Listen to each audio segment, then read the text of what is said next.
his presentation over tomorrow. He's going to be talking about the ways in which HB has been bringing their media buying and planning and data activations in-house and the lessons learned across them. I'm going to bring him push him over into the end of tomorrow morning, the same time slot, to give him a little bit more time to go into greater detail about it. Also, as many of you know who have been to these before, I'm a bit of a shut-in. I don't go to any of these activities, so I can't tell you about any of them, and God, you don't want to see me on an ATV. But I can tell you about the rafting that we've added this afternoon, because I did do that several years ago. If you want a nice laid-back, natural experience, definitely easy on the nerves, the opposite of ATVs, then this rafting ride is for you.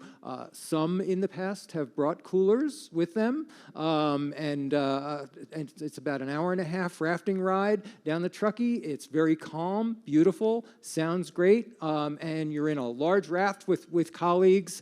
It's a lot of fun. If you're into that, if you want to really experience, especially the Truckee River, it's really a great way to do it. So it's a good alternative if you're up for that.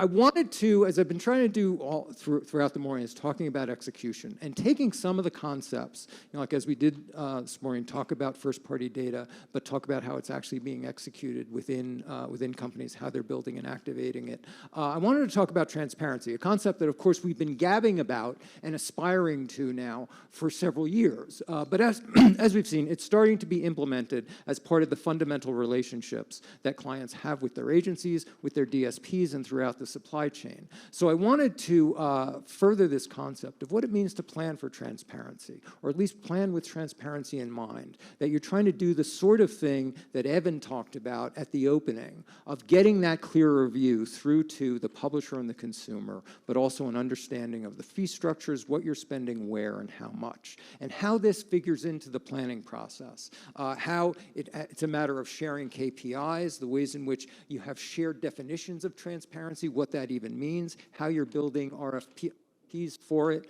So I wanted to pursue this idea. And to take the lead on this, we have James Mullaney, who is the Group Director, Agency Media at BB Clark Mailer.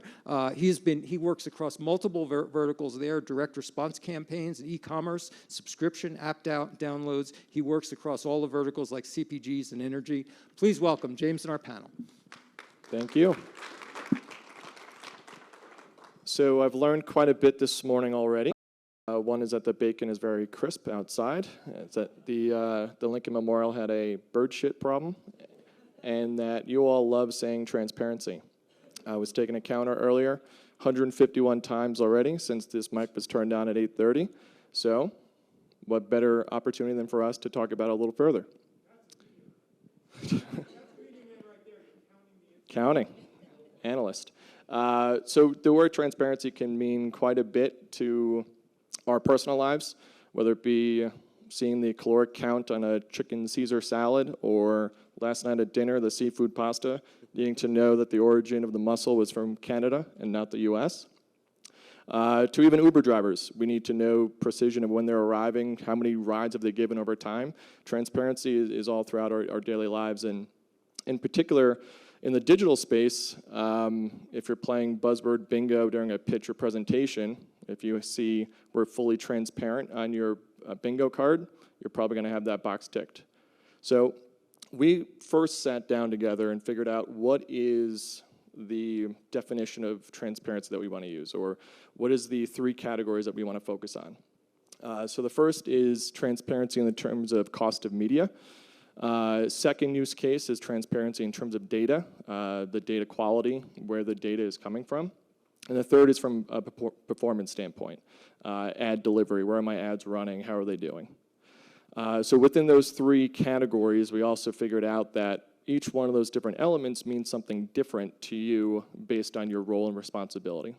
So the roles and responsibilities that we'll be trying to separate out today is the agency, which all three of us represent, the brand side, but also the vendor, which we're just kind of bringing in all publisher, inventory, data, tech into one. But before we get started, I want Ahmed and Ben to introduce themselves and the roles that they play within their teams.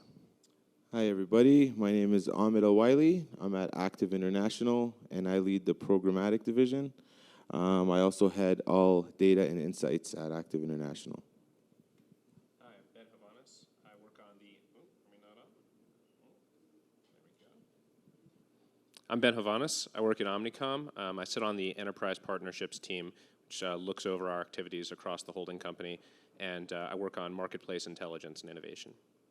Great. So the first angle that we want to work through is from an agency-vendor relationship. So what are some challenges that you guys face on a daily basis with your vendor relationships in terms of transparency? Sure, I can take this one. There are a lot. I think just to give one example of something I've spent a lot of time working on this year is when we work with our verification partners, like the Integral Ad Sciences and the Double Verifies of the world. And I'm not picking on anyone in particular here, so I'm just describing systematic issues that I've run into, just for the record. So something that I talked about when we had our prep call a couple weeks ago was how in some ways these companies replicate the problems of the credit ratings agencies leading up to the financial crisis, where they're certifying that something meets a given standard, and then you're supposed to say, okay, client, well, we talked to this partner and they're verifying that your level of fraud is this or your level of brand safety is that. But unless you're taking the further step as your client's responsible agent to understand how exactly these firms are arriving at these metrics, you're not really doing your job and you're just rubber stamping a methodology that you don't really understand. And I think Evan was speaking about this in his presentation earlier. Yeah, for us, I think it's getting a clear definition of what our vendors are offering. They could say, oh, we have the best data and this and this. The questions they want to ask is, okay, is it deterministic? Is it probabilistic? Is it, like, where are you getting this data from? What qualifies a person being a sports enthusiast? Is it just them going to ESPN once and now they're all of a sudden a sports enthusiast?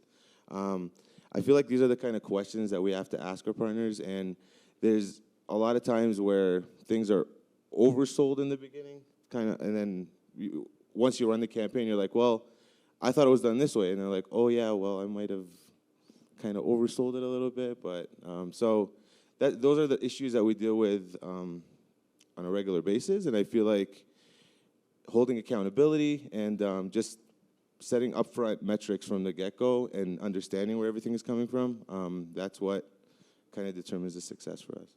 So earlier, Professor Steve had shared the feedback from the survey of one of the areas of that feedback was, don't give me the pitch, I've seen this before, just talk to me straight. So how do you get to that next step of finding out that the sports enthusiast is actually just people that visit ESPN.com, and it's not sports enthusiast as a 3 times a week user of Map My Run? Again, it's this kind of the same thing that I was saying earlier. It's figuring out what their definitions are for finding these people. Are they just using one data point to put this person in a bucket, or are they using different data points from different sources? Like, for example, are they just saying, okay, this person hit 3 sports sites, now they're a sports enthusiast, or are they saying, okay, this person hit 3 sports sites, they went to a Nike store, and they're subscribed to some sports channels. So that's what makes them a sports enthusiast. That's more data that I would trust, rather than just somebody saying, oh yeah, we have all these enthusiasts that are into sports, and then afterwards, when you look at the data, you're seeing a lot of different people converting. And they could be sports enthusiasts, but they just weren't bucketed that way because they haven't visited ESPN in the last 30 days, for example. Yeah, I think that's all right on. We have a conversation with vendors when they're trying to pitch us on data segments, or when anyone is, and it comes down to their willingness to reveal what is actually going into these segments. What's nice is that recently the IAB has done some work to try to standardize what is disclosed when a data segment's being put together. So they published this spec a couple months ago, at the end of June, I think. It's like an IAB data transparency 1.0 specification. And it hasn't been widely adopted yet, but I think it's headed in the right direction because it includes these things like, is it based on census data or behavioral or website traffic? Is it based on in-app activity? Was there lookalike modeling involved? How frequently is this data being refreshed? Like, am I looking at data that was really great in 2015? Yeah, and then, so how do you, within your teams, is this on an analyst planner to vet through? Is there a separate team that is the data science, validation team? How do you get past that? So it's both at OMG. So we do handle it centrally. There's a partnerships group that manages these relationships with firms that are trying to sell us data segments. And we do centralized validation. Where it gets tricky is when sales teams at these same firms will then try to do an end run around the process and go to account teams just to maximize their chances of selling. I mean, sellers are going to sell. So that's where there's a governance and monitoring aspect where centrally we look at what data segments are being used across our various DSP seats. And if we spot something that we don't think should be in use, we'll reach out to that team. Is that similar for active as well? Yeah, for the most part. I think what we'll do is we'll analyze the data and we'll look at, is it telling a story? And a lot of times the story that we were planning for the data to tell is not what we see on the post reports, for example. And that's when you really want to question it, because it's like, okay, we know this A, B, and C, but we're seeing F, X, and W. Like, how is that possible? And then once you start getting into the nitty-gritty, I feel like that's when you kind of need some third-party verification to kind of just police the whole thing and make sure that what you're buying is, in fact, what was sold to you. And is that what you're referring to in terms of the post metrics, is where the ads were run, or audience traits that were exposed versus what was planned against? Well, I think for us, we are looking more towards the audience base, where the ads could run it are going, and who are the audience, and are we actually reaching the audience that we want to get to. The inventory that's run on is just like one tactic that we use, but it's not really something that we focus solely on. Secret. How do you police that the data that you're being sold in is truly, validated and verified? Is there a penalty that you would like users if they're not fulfilling their obligations, or what you had said earlier, Ahmed? Maybe I got a little ahead of myself on selling the sport enthusiast is. Like, how do we get to that application of IAB standards to this transparency and planning? Yeah, so not to anticipate too much of the rest of this panel, but I think the real verification comes in how well are these data segments supporting your KPIs, right? So if you have KPIs that make sense and a data segment is not delivering on them, then it's not really like, what are the unique characteristics of the segment? Like, how special is it? Was it refreshed last week or last month? At the end of the day, you can make a judgment call based on it's not performing. We're turning it off. Sorry. Definitely. So before we get to that next step, would you leave any data providers in the room, or what we have coined as vendors, any tips of, such as what Professor Steve shared earlier with the get straight to the point quicker, don't sell me pitches, sell me differentiators? Are those the two main things? Do you have anything else that you would add to a kind of to a vendor suggestion? My biggest advice is try to use less keywords and buzzwords and just talk to me straight. I remember I was having like a 10-minute conversation with somebody, and they were talking about, AI and this and probabilistic and proprietary and this, and then I didn't even know what they were selling. I just knew all about all the cool stuff that they do.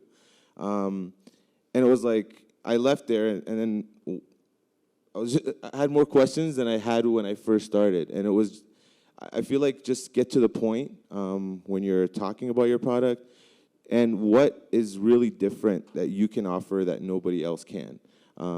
Everybody has their own data sets. Everybody has this and this. But what really makes you different? Maybe some case studies. This is what we did, and here's how we performed against X, Y, Z. Some real-life examples, rather than just all the shiny stuff without even telling me, like, you're even a DSP, for example. So that's my base. Yeah, I agree with all of that. I think something that drives me crazy is when it takes 10 minutes for me to understand what category of firm I'm even talking to. And it's not because they're so differentiated that they're impossible to categorize. It's that they're trying to signal differentiation by obfuscating what they actually do. And that it's not productive. It just generates ill will. It's like if someone's trying to sell me a suit, and I'm like, so you sell suits? And they're like, really, we're an integrated menswear lifestyle solution. Like, so what? Sorry, what are you trying to sell me? And it's not conducive. Just be straightforward about where you fit into the landscape and what you think your value prop is. I wasn't expecting the integrated men's lifestyle drop, but that was pretty good. So in terms of brands, what type of pressure are you receiving from your clients? What are they, in the panel description, what are they clamoring for? So brands are nervous, and arguably so. There's so much fraud out there. There's so much fluff. And in a sense, I don't blame them, but at the same time, we have clients that want everything. They want a CTR, CPA, viewability, like they want literally everything, and they want it at the best cost. And it's, at the end of the day, it's setting those expectations with them and telling them, focus on the one goal that really means a lot to you. Is it driving sales? Okay, great, let's drive sales. Is it driving traffic to your site? Great, let's do that. And I try to move them away from metrics like CTR and clicks and that, because there's like, that's so 2014 or 13 or whatever it is. And Your click-through rates aren't 44% anymore? No. Now they're 30%. Yeah, so it's just kind of just building that trust and really letting them know that, okay, I understand you want everything. It doesn't hurt to have trackers. Like, you don't want to run a campaign that has like 5% viewability, obviously, but at the same time, if it's not hitting 70%, you're not getting your 4.0 CTR, but you're hitting your CPA goals. That's all that matters. You're driving sales, you're driving acquisitions. So it doesn't, you shouldn't look at every single metric and then start tripping out when your CTR is at 0.2%. Oh my God, what happened? Well, now we're optimizing for actual people, not for inventory that has the ad somewhere that lets somebody click on it by accident that's driving a higher click. Any difference for your brands and clients, or similar experience? No, it's a similar experience for us. One thing that I try to work with our clients on is making sure that they don't leap ahead to the conclusion of what the KPI should be. So for example, a client came to us and said, viewability is really, really important to us because we're a large CPG advertiser, we don't measure conversions directly, and we're tired of wasting our money by the millions on ads that no one's seeing. Like, all right, I'm with you so far, let's keep talking. Then the next thing they say is, so we want our viewability to be above 80% by XYZ year. Like, wait, whoa, no, this isn't good. Because if you're a media agent, like we are, we're thinking about it in terms of the client's budget constraints. So it's, all right, well, you don't have a finite number of impressions you're able to buy. You just have a finite amount of money to spend. Let's figure out how to get you the most impressions that fit your criteria. Maybe let's talk about a viewable CPM instead of focusing on percentage levels. And the same argument applies for all kinds of KPIs. Just to touch on that, viewability is a very kind of funny subject because to Ben's point, it's like, okay, if somebody's not seeing the ad, is it really working? Why are you telling me, oh, it'll perform better, but my viewability will go down? The thing behind that is data. I worked optimizing a campaign. I worked doing strategy. So I've been on all fronts. And I know when you're optimizing a campaign, at that point, you're looking for actual users, people that have intent, people that are coming to the site. And you get a lot of those from view-through conversions. So even though a lot of those conversions that are happening, maybe a lot of them are not being seen. And that's when you sit with your client and you figure out what the true view-through percentage that you should be looking at. You never want to take 100% view-through attribution because that's just not realistic. So you work that out, and then even though the ad's not being seen, it's still giving valuable data to the people that are optimizing it because they know the inventory that people are coming to the site and converting. They know the type of people that are coming to the site and converting. And from that, your lookalike audience is going to start looking a lot better, because then they're actually replicating actual people that are converting rather than just metrics and viewability and CTR, because that at that point you're not really targeting people anymore. You're just targeting inventory. So just because the ad is in 1% of being seen and 1% of pixels and whatever the definition is, it doesn't really mean that it's being seen. I could be so interested in the content that it's just there on the side and it's just blurry to me, right? So that's kind of where I'm going with this. Like I had one client where our CPA, first we're optimizing for traffic, and then the client's like, okay, look, I want to start driving conversions. We placed a pixel, and then their viewability went down from 80 to like 50. And then they're like, whoa, what's happening? Like, this is great, because that means now we're actually finding people that are converting. Like, if you look week over week, your conversions are going up, and over time, obviously, your viewability is going to go back at a constant pace. So that's, again, it's all part of education. It's part of conversations. They have to really understand what's happening behind the scenes rather than just looking at hard metrics. Do you cringe when viewability comes back as a primary KPI? I love talking about viewability. As a tortured soul who actually read the whole MRC standards document, I enjoy it in a twisted way. Because, Nerd. for example, yeah, totally. For example, there's a little-known fact. There's a carve-out in the viewability specifications saying that ads in the newsfeed, a la Facebook or Instagram, might be viewable in less than a second or less than 2 seconds for display and video, respectively. So I don't really cringe about it. If it's a client like the one I mentioned earlier, a CPG advertiser, like if you've just got a client that is stuck using proxy KPIs because of basically being a data-poor business just by virtue of what vertical they're in, then you're going to need to use a proxy KPI. And there are worse proxy KPIs to use than a viewable CPM. It's just making sure that the thing we're looking at isn't being implemented in a destructive way, where the client's like, oh, we're at 70% viewability. I want to be at 95 because I'll look great in front of my boss. I'm like, well, no, you won't, because our delivery will fall off a cliff and your costs will explode. So it's more about managing it than it is about rejecting it outright. So if transparency is being defined as viewability, you both see it as a dead end in terms of planning for a campaign? It's so overrated. That's my opinion. But it's unnecessary. Like, you have to be able to track it. You shouldn't be so addicted to it and so focused on it, where if there's other more important KPIs, give those a chance to succeed while kind of parking your viewability goals. Again, if it's at like 5, 10%, or even 20, 30, yeah, it's a concern. But if it's reasonable and just because it's not hitting your goal, I think it's, yeah, I don't think it's that important, in my opinion. Yeah, I agree. I think it's a hygiene factor. It's like you got to look at your different types of ad units, because then there are different healthy bands of viewability.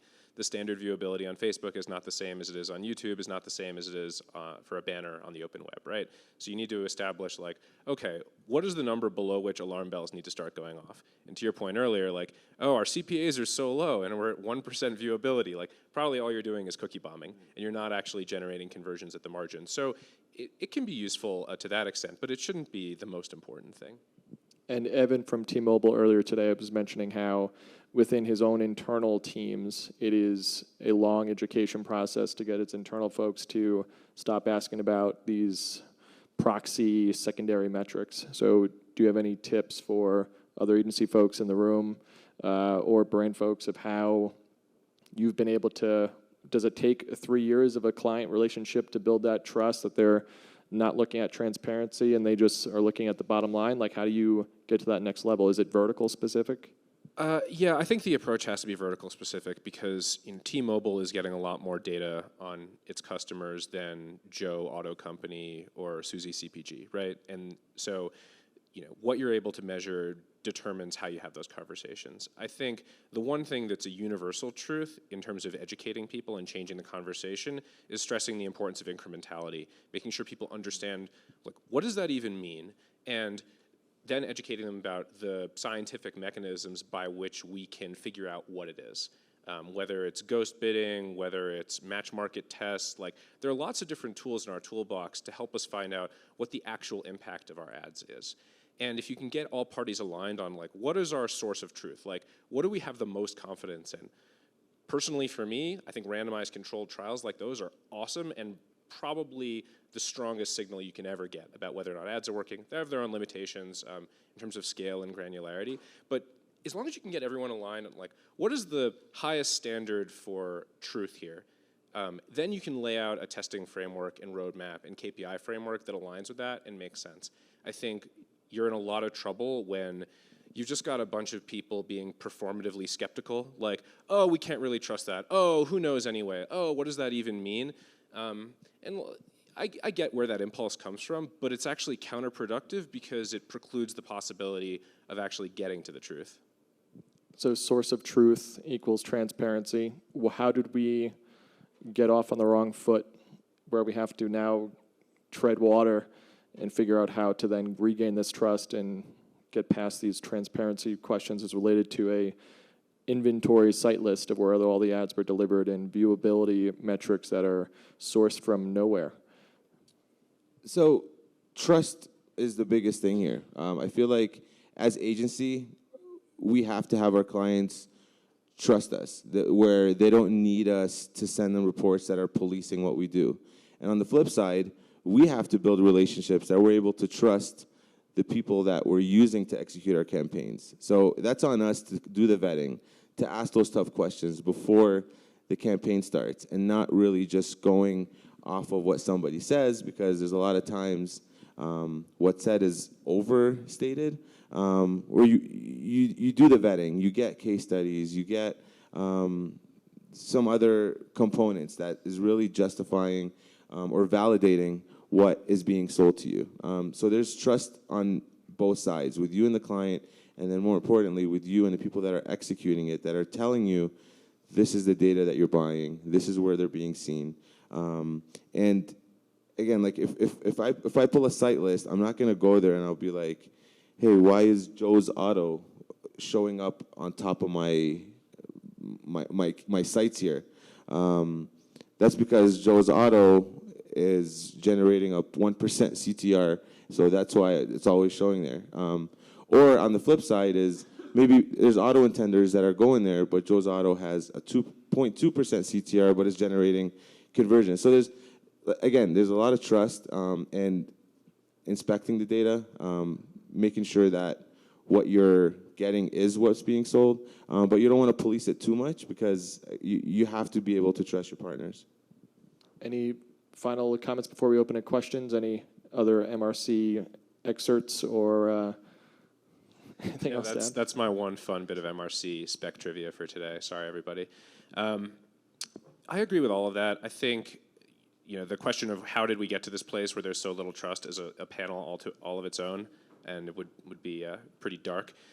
So I'll just say that what we do now is we give clients as much access as they want. Like, we have cases where clients can literally get the log level data out of our DSPs, and we are totally fine with that. Like, if they want to hire data scientists of their own to perform an analysis of what we're doing, we've actually seen that happen. Like, it's totally fine. And so we've seen that helpful in building trust, because clients know that if they want to see it at an infinite level of granularity what we're doing, they can. And I think that's kind of like a security blanket, where we probably can't be getting away with anything too sinister if they can see everything we're doing. Great. And Steve or the room, any questions? Yeah, for we our have panel? questions. Not everybody at once, please, just one at a time.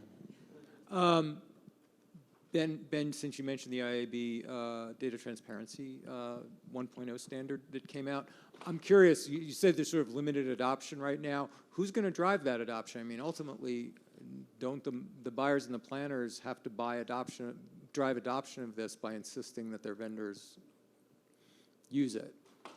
So I'm curious what you guys think about the state of the standard and whether and when you're going to be willing to press that.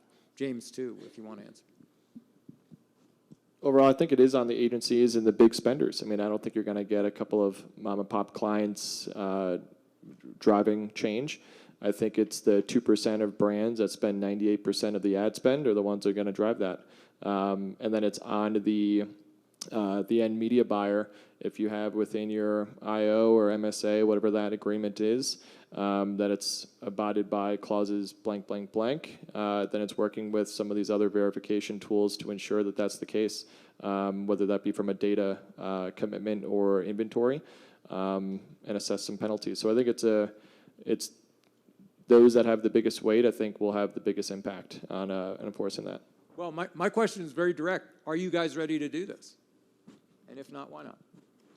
I think we're ready to do whatever our clients want us to do, per se.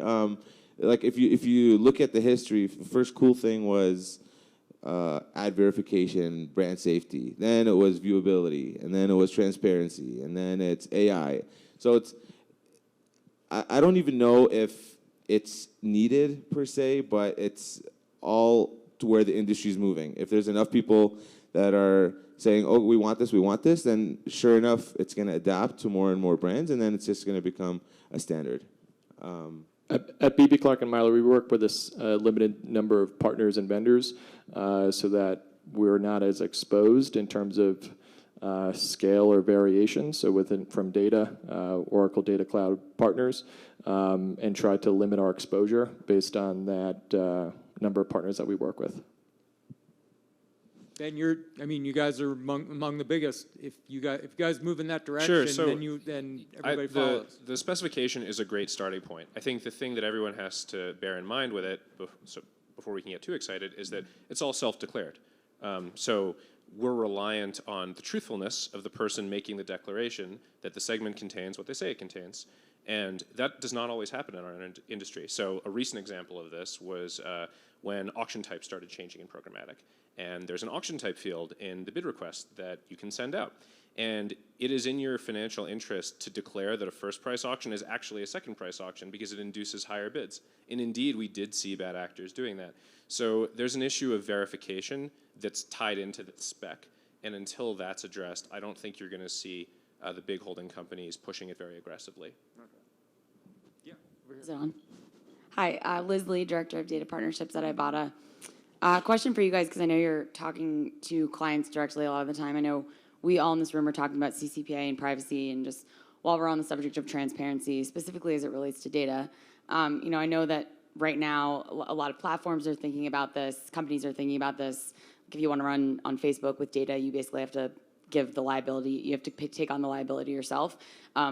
There's platforms out there trying to get agencies to take on liability for data. Are clients thinking about this in a bigger way besides just the liability? Like what kind of an impact that CCPA is actually going to have on the data that's out there and the data that's available, and like how that's going to impact the media that they're running, the cost, the effectiveness of being able to reach those users? I'm not sure if it's going to be too much of an impact right off the bat. Like we were briefly talking, and like if you remember 8 years ago, there was concern about, oh, we're going to lose the cookie data. And then everybody started panicking. Oh, my God, no more cookies. We're going to close shop. That didn't really happen, or maybe it did, but not at a big scale that it made such a big impact. So I feel like it's in the same kind of category as this. Like, I'm not sure if this is going to be that big where it's going to require too much attention. And if it does, then that's when I feel like that's when people are going to really start to sit down and talk about it, rather than just mentioning it right now as something to likely prepare for. Once it really becomes a bigger issue, that's when there's going to be solutions and ways to combat it that people are really going to sit down and try to figure it out. Yeah, I don't think their backs are against the wall yet where they're forced to have to talk about it and make solutions based on that. Not to say that that's right or wrong, but when you run was running some analyses the other day based on with iOS 12.1 and higher, how much of an impact is that having to revenue? We're seeing numbers being like 5 and 15% is being allocated probably wrong. And that's kind of the best we can do, but as each device is updated to iOS, or maybe Google is switching these other, making their other claims, all of a sudden when that 12 or 15% becomes 25%, then your back's against the wall, and it's, well, we don't know what's working and what's not in terms of controlling the data and making decisions based on that end CPA or that end business metric. And I don't think most clients are, I don't think there's enough captains on the top of the Titanic to see the iceberg far ahead. Everyone's just kind of bunkered away downstairs and working on their own stuff, and maybe that's the wrong way of doing it. Yeah, all I'll add to all of that, which I agree with, is that until there's more guidance from regulators, it's hard for us and our clients to know how to react. We're going to have a roundtable that continues this right now. So we'll be eager to hear how all of you define transparency yourselves as well as the ways in which you implement it. Guys, first of all, Ben's point about the ways in which vendors define themselves using the most obscurantist terms is actually something that we journalists have been onto for a very long time. And in fact, we used to, among ourselves, say as soon as you see a press release where in the first sentence it says marketing solutions provider instead of actually tells you what they do, that's your key off that they don't want you to know what they do, or they're preparing to pivot and they just want to leave the field open enough so that they can redefine themselves quickly. If you can't convince them, confuse them. Right. James, panel, thanks very much. Thank you. Thank you. Let me ask, John's got some activities announcements before we go to roundtables. That's right. So real quick, there's a lot to go through.